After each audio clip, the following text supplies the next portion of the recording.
আপনি কি জানেন উপকথা মানে কি? উপকথা হলো এমন একটা কাল্পনিক গল্প যেটা বিবৃত হয় কোনো প্রাণী, উদ্ভিদ বা কোনো জড়বস্তুর মাধ্যমে। না, আজকে আমরা শব্দের অর্থ শিখব না, আজকে আমরা উপকথা প্রকাশনের বইগুলো একটু দেখে আসি চলেন। ৬৬৫-৬৬ নম্বরের স্টলে হলুদ আলোর ঠিক নিচে সুন্দর সুন্দর করে থরে থরে সাজানো আছে উপকথার এই নান্দনিক বইগুলো। ক্লাসিক থেকে শুরু করে থ্রিলার পর্যন্ত বইগুলো দেখে আসা যাক চলুন। সবার প্রথমে যে বইটা নিয়ে একটু কথা বলবো সেটা হচ্ছে এই বইটা, পীরে কামিল। উমের আহমেদের লেখা এই বইটার অনুবাদ নিয়ে বেশ তর্ক বিতর্ক আছে। এইটার অনুবাদ করেছে রুস্মিতা বিনতে মেহেদি। এমনিতে বইয়ের যে প্রচ্ছদটা দেখলেই বুঝতে পারছেন বেশ সুন্দর একটা ফিনিশিং দেওয়া আছে, আলো পড়লেই একেবারে ঝিকমিক করছে। এমনিতে প্রিন্ট ভালো, ফন্টের সাইজও আরামদায়ক এবং প্রত্যেকটা চ্যাপ্টারের মাঝখানে ঠিক এরকম কালো পৃষ্ঠা দেওয়া আছে, বড় বড় করে লেখা আছে অধ্যায়ের নাম। তো এই হচ্ছে উমের আহমেদের লেখা পীরে কামিল বইটি। আচ্ছা, এছাড়া আরেকটা ইন্টারেস্টিং একটা বই আছে, সেটা হচ্ছে অরণ্য সমগ্র।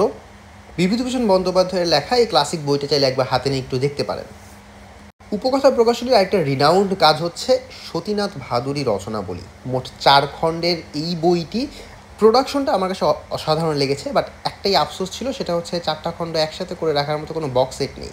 যদি তারা কোনো একটা বক্স সেট বানাতো তাহলে শেলফ রাখতে খুব ভালো লাগতো। যেমন ধরেন এই যে জয়ন্ত মানিক সমগ্র, 2 খণ্ডের একটা বই, বক্স সেটটা বেশ মোটা এবং আমার কাছে এইটার বক্স সেট অন্যান্য যে কোনো বইয়ের বক্স সেটের থেকে যথেষ্ট ভালো মনে হয়েছে।